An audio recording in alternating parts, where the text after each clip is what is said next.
A few years ago, I made a video about the most dangerous website on the dark web, Silk Road.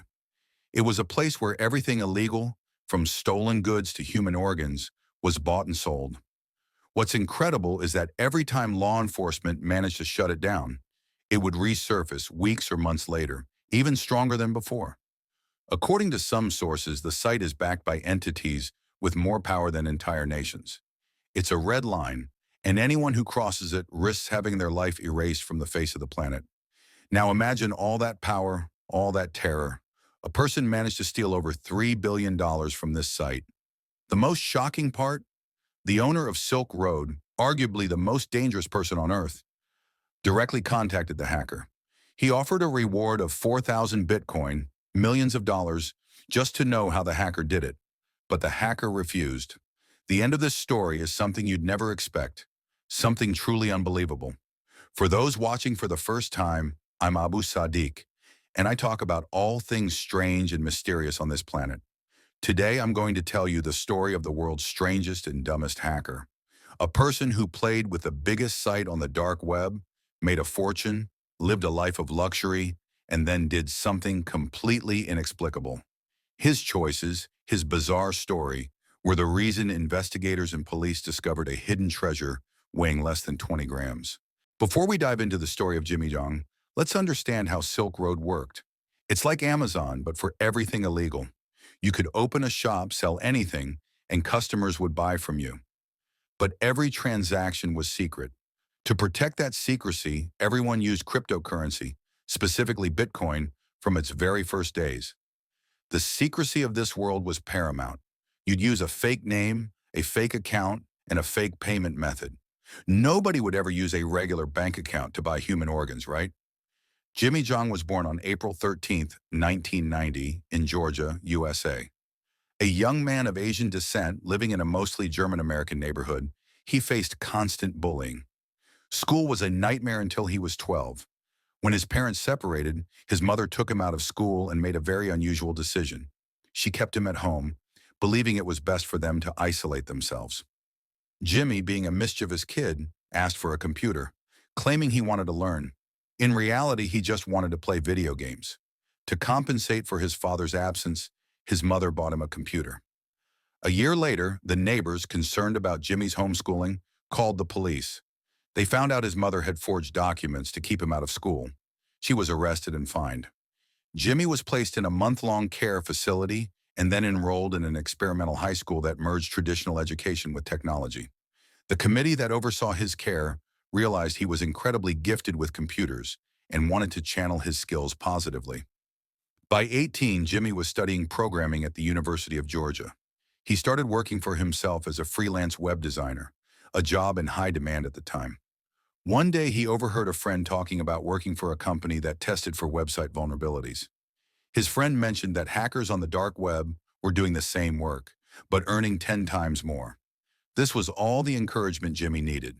He entered the dark web, and despite being a programmer, he got hacked multiple times. He learned the hard way and soon realized that the work there was all criminal, hacking credit card accounts, stealing data, and finding vulnerabilities for criminal syndicates. But Jimmy excelled. He specialized in finding vulnerabilities, which basically means finding a backdoor into a website's private data, like bank accounts or user information. He would then sell these vulnerabilities for a hefty price. By 2010, Jimmy had made a respectable $25,000. He made one critical mistake. He withdrew all his money except for 40,000 Bitcoins.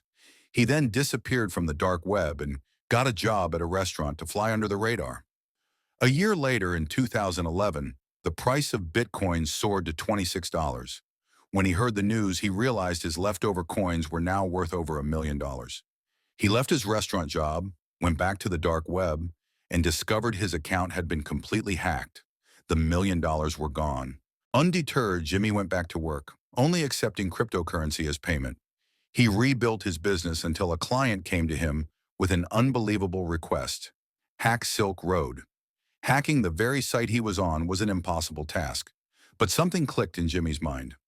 What if he, an unknown hacker, could succeed where law enforcement had failed? He started looking for vulnerabilities from a fake account. He figured it would have to be a monumental, impossible-to-find flaw. He was wrong. The flaw was astonishingly simple. It was in the deposit and withdrawal buttons. If you clicked the deposit button 6 times before the page loaded, your money would double. If you clicked the withdrawal button twice, the amount would double. This was a glitch you'd barely find in a video game. Yet the most secure site on the dark web had it. Jimmy created 2 accounts, one for depositing and withdrawing, and another to provide services. He would deposit $100 worth of Bitcoin, double it to $200, then buy a service from his other account. After the transaction was complete, he'd withdraw the money from the second account, doubling it to $400. In short, he could turn $100 into $400 with a few clicks. He ran this scheme for months, performing real jobs for other clients to avoid suspicion. By early 2013, Jimmy had accumulated 50,000 Bitcoins, more than he had lost. At that time, Silk Road was a multi-million-dollar operation, and its administrators didn't notice the tiny losses for months. But eventually, they realized something was wrong. They launched a bug bounty program, offering 10,000 Bitcoin for anyone who could find a vulnerability. Everyone assumed the flaw was complex, so nobody looked for something simple. Jimmy, fearing exposure, didn't participate. Meanwhile, Jimmy started living like a king. By 2018, his 50,000 Bitcoins were worth $3,200 each, totaling $160 million. He lived a life of total luxury, with private jets, mansions, and celebrity friends.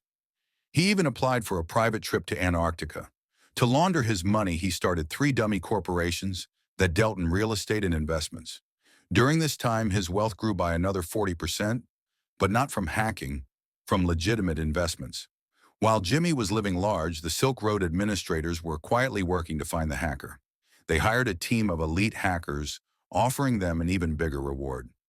Just 20 days later, they found 2 suspicious accounts, both linked to the same person, Jimmy Zhang. The site owner contacted Jimmy directly and made threats that would be too severe to repeat. In a panic, Jimmy fled to the Bahamas, just as the FBI was closing in on Silk Road's owner, Ross Ulbricht, who was arrested in October 2013. With the site shut down and its owner in jail, Jimmy was safe. He lived a reckless, carefree life for years, not caring about anything. By 2019, his 50,000 Bitcoins were worth over $3 billion. He kept the Bitcoins on a hardware wallet on a simple flash drive, which he hid in his house. In January 2019, he traveled with friends, spending a whopping $300,000 on a single trip. When he returned home, with a bag containing $700,000 in his flash drive with the Bitcoin, he made an unbelievably stupid decision. He left the bag in its usual hiding spot in his house, even with 22 of his friends around. 3 days later, he returned home to find his house had been broken into. The bag was gone. The security cameras showed the thief going directly to the hiding spot, taking the bag and leaving. A sane person would have let it go. Who, with a net worth of $3 billion, would risk everything for a mere $700,000? But Jimmy felt betrayed by a friend. In a moment of pure rage and folly, he called the police and reported the theft. The police, of course, were immediately suspicious. They began to question everything: his businesses, his frequent trips, his impossible lifestyle. After a few days, Jimmy's lawyer, upon hearing what he had done, nearly fainted. He immediately distanced himself from Jimmy, knowing the case was lost. The police, armed with subpoenas, began a 2-year investigation. They went through his finances from 2016 to 2021 and discovered his wealth was growing at an impossible rate. In 2020, he even bought a house for $2 million. On May 7, 2021, 2 men from the FBI showed up at his house. They weren't ordinary investigators. They were top cybersecurity agents. They told him they had found the thief and needed to question him. Their real goal was to gain access to his computer. They spent 4 hours talking with him, during which Jimmy, completely unaware, showed them his business files and his trading accounts, all while one agent's body camera recorded everything. A few days later, they returned, and one agent cleverly got him to leave the house, leaving the other agent alone with his laptop. The agent proceeded to clone all the data from his computer. When they searched his house, they found the flash drive containing his 50,000 bitcoins hidden inside a popcorn tin. At that time, each bitcoin was worth $50,000, making his stolen fortune worth $2.5 billion. The moral of the story: don't call the police to report a $700,000 theft when you're a hacker with a $2.5 billion fortune. On April 15, 2022, Jimmy Zhang was sentenced to only 2 years in prison, and all his assets were confiscated.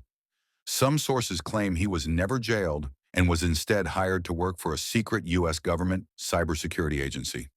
And that's the end of his unbelievable story.